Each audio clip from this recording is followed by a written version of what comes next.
पहलगाम की घाटी में जब मासूमों का खून बहा तो भारत ने खामोशी नहीं, ऑपरेशन सिंदूर के जरिए दुश्मन मुल्क को एक भीषण संदेश भेजा कि अब की बार तुम्हारा सर्वनाश तय है। पाकिस्तान ने सोचा था कि वो हमला करके बच निकलेगा, लेकिन भूल गया कि अब हिंदुस्तान हाथ नहीं जोड़ता, सीधे सीना चीर देता है। भारत जब पाकिस्तानी सीमा की ओर अपना रौद्र रूप लेकर बढ़ा तो 7 मई 2025 को बहावलपुर की जमीन थर्रा गई, इस्लामाबाद कांप उठा, सिंदूर की गर्मी से जैश का जिहादी अड्डा जलकर राख हो गया। मसूद अजहर अपनी सांसें गिन रहा था और सुभान अल्लाह मस्जिद अल्लाह को प्यारी हो गई थी। लेकिन इस बेहाय नंगे पाकिस्तान मुल्क ने अब फिर से वही नापाक जुर्रत की है। खुफिया जानकारी मिल रही है कि यह कटोरा लेकर भीख मांगने वाला मुल्क अब फिर से जैश को जिंदा करने की साजिशें बुन रहा है। मसूद अजहर सिर उठाने की कोशिश कर रहा है। काश इन जहर फैलाने वाले मुल्क ने मोदी की आंखों में झांका होता तो समझ गया होता कि आंखें अगर सुर्ख हो तो तबाही तय है। लेकिन जिसकी बुद्धि ही घुटनों में होती है, भला वो समझे तो कैसे। नमस्कार, कैपिटल टीवी के स्पेशल शो टर्निंग पॉइंट में आपका स्वागत है। मैं हूं नवेंदु शेखर झा। आज का टर्निंग पॉइंट में आपको बताएंगे कि कैसे पाकिस्तान भारत की आखिरी चेतावनी के बाद भी अपनी दोगली आदत से बाज नहीं आ रहा, जो आतंकिस्तान की तबाही की नई स्क्रिप्ट तैयार कर रहा है और इस बार पाकिस्तान का खेल ही खत्म हो जाएगा। वीडियो बहुत शानदार होगी, लास्ट तक देखिएगा। फिर एक्टिव हुआ आतंकी मौलाना मसूद अजहर। जिहाद के लिए भीख मांग रहा मौलाना मसूद। पाकिस्तान में बनने लगे नए आतंकी हेडक्वार्टर। अब की बार पाकिस्तान पर होगा आखिरी वार। पाकिस्तान में फिर से आतंकी संगठन जैश ए मोहम्मद एक्टिव हो रहा है। पहलगाम हमले के बाद भारत ने ऑपरेशन सिंदूर चलाकर पाकिस्तान के बहावलपुर में जैश ए मोहम्मद के हेडक्वार्टर को तहस नहस कर दिया था।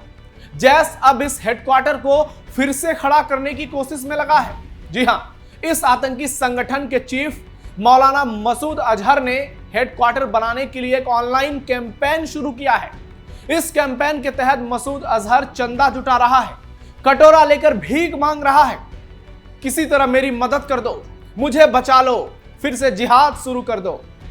एक सोशल मीडिया प्लेटफॉर्म पर जमात की ओर से पोस्ट कर यह दावा किया गया। पोस्ट में कहा गया कि सब एक होकर काम करें, पैसा इकट्ठा करें। किसने कितना चंदा दिया इसका किसी को ना पता चले। मसूद ने इस पोस्ट में कहा कि इस मुहिम यानी कैंपेन से जमीन के कई हिस्से जन्नत बन जाएंगे, शहीद मस्जिदें फिर से मुस्कुराएंगे, रौनक लौट आएगी।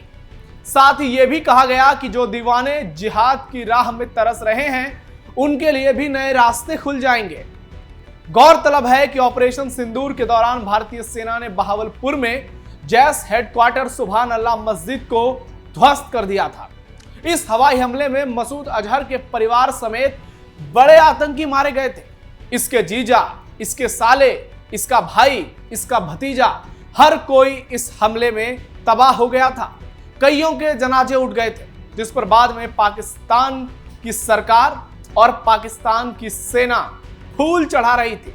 जी हां, बहावलपुर पर हुआ था जबरदस्त हमला। ऑपरेशन सिंदूर के दौरान भारतीय सेना ने अपने शौर्य का पराक्रम दिखाकर पाकिस्तानी हवाई सीमा पार किए बगैर पाकिस्तान में आतंकवादियों के ठिकानों पर सटीक और शानदार हमला किया था। इस हमले में जैसे मोहम्मद और लश्कर-ए-तैयबा के ट्रेनिंग सेंटर, लॉन्च पैड और हेडक्वार्टर को पूरी तरह से तबाह कर दिया गया था, महज 22 मिनट में। ऑपरेशन सिंदूर के तहत भारत ने पाकिस्तान और पीओके में कुल 9 आतंकी ठिकानों को निशाना बनाया था। बहावलपुर में जैश ए मोहम्मद का हेडक्वार्टर था और पाकिस्तान के पंजाब प्रांत के मुरीदके में हाफिज सईद के लश्कर-ए-तैयबा का हेडक्वार्टर। दोनों पर हमला भयंकर हुआ था, जो पूरी तरह से कारगर रहा था और यहां पर दर्जनों आतंकी ढेर हो गए थे। भारत ने मिट्टी में मिला दिया था और कल्पना से परे सजा दिया था।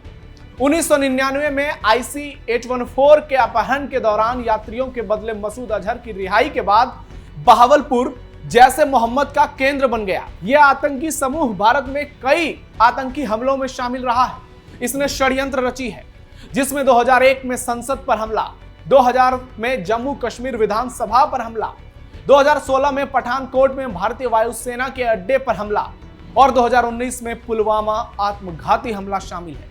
वैश्विक आतंकवादी घोषित किए जा चुके अजहर को अप्रैल 2019 के बाद से सार्वजनिक तौर पर तो देखा नहीं गया, लेकिन वो पाकिस्तान में है और पाक सरकार का उसको संपूर्ण समर्थन भी है।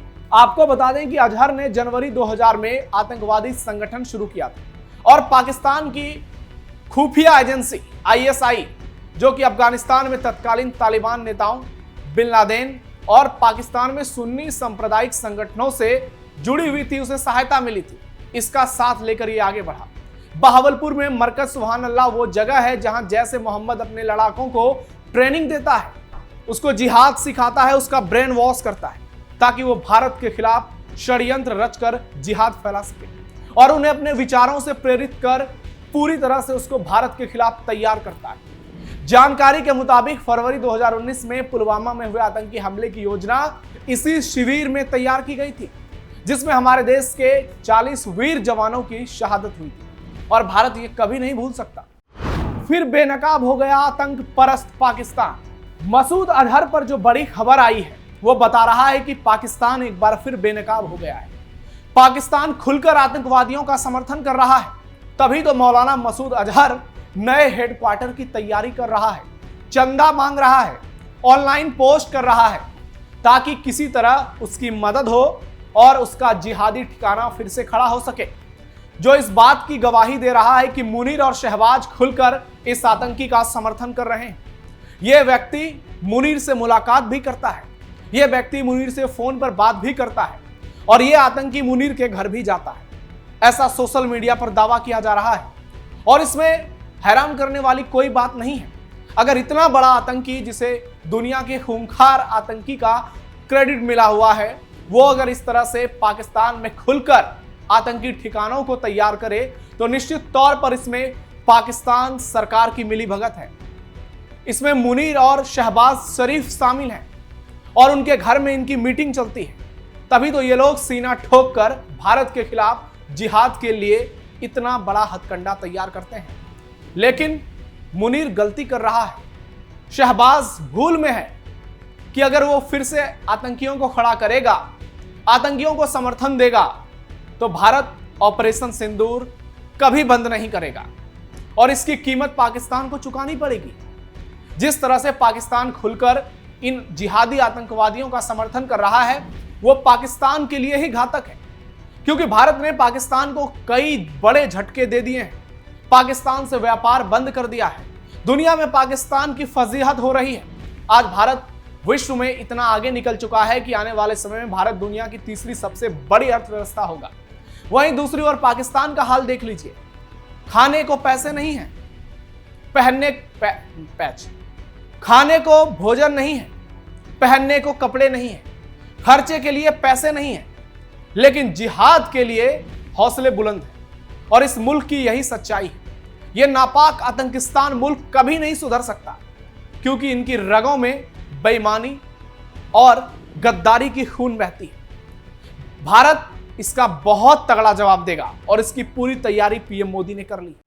पीएम मोदी पाक को दे चुके हैं आखिरी चेतावनी। ऑपरेशन सिंदूर के बाद भारत के प्रधानमंत्री नरेंद्र मोदी ने गुजरात से पाकिस्तान को सीधा और करारा संदेश दिया, क्योंकि वहां से पाकिस्तान की दूरी कम है। शायद पाकिस्तान समझ जाए, लेकिन पाकिस्तान कहां समझने वाला, जिसकी रगों में बेईमानी बहती हो, जिसके खून में गद्दारी हो, जो दुनिया को जिहाद के लिए प्रेरित करता है, क्या वो मुल्क कभी सुधर सकता है? लेकिन पीएम मोदी कह चुके हैं, अगर एक भी आतंकी घटना हुई तो इस बार पाकिस्तान को नंगा कर देंगे। जी हां, वैसे यह मुल्क खुद नंगा है।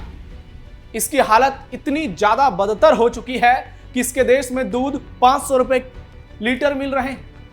हमारे देश में जो सेब 100 रुपए किलो मिलता है, ये लोग 500 रुपए में खरीद रहे हैं। चना दाल जो हम 50-100 रुपए में लेते हैं, इनके यहां 500 रुपए में मिल रहा है। सोचिए इस मुल्क की क्या हैसियत है आज के समय में। लेकिन यह बार बार भारत को चुनौती दे रहा है, यह भारत को ललकार रहा है। मौलाना मसूद अजहर के जरिए भारत को डराने की कोशिश कर रहा है, लेकिन यह भूल चुका है कि भारत बाप है पाकिस्तान का। और इस बार पाकिस्तान ने अगर एक भी आतंकी हमले किए या फिर उसकी कोशिश की, तो भारतीय सेना 100 किलोमीटर नहीं पूरे पाकिस्तान को कब्जे में ले लेगी और इस बार तिरंगा पूरे पाकिस्तान में लहराएगा। तो आखिरी अल्टीमेटम पीएम मोदी दे चुके हैं, इसके बाद भी पाकिस्तान गलती पर गलती किए जा रहा है। तो आपको क्या लगता है, यह मुल्क क्या अपनी तबाही का एक बार फिर से स्क्रिप्ट लिख रहा है? और क्या मसूद अजहर को खड़ा करना पाकिस्तान की आखिरी गलती होगी, क्योंकि वो आने वाले समय में पाकिस्तान के लिए भी उतनी बड़ी चुनौती बनेगा? जी हां, इस खबर पर अपनी राय जरूर दीजिएगा। फिलहाल के लिए टर्निंग पॉइंट में इतना ही। आप सावधान रहिए, अलर्ट रहिए और अपने आसपास पैनी नजर रखिए। धन्यवाद।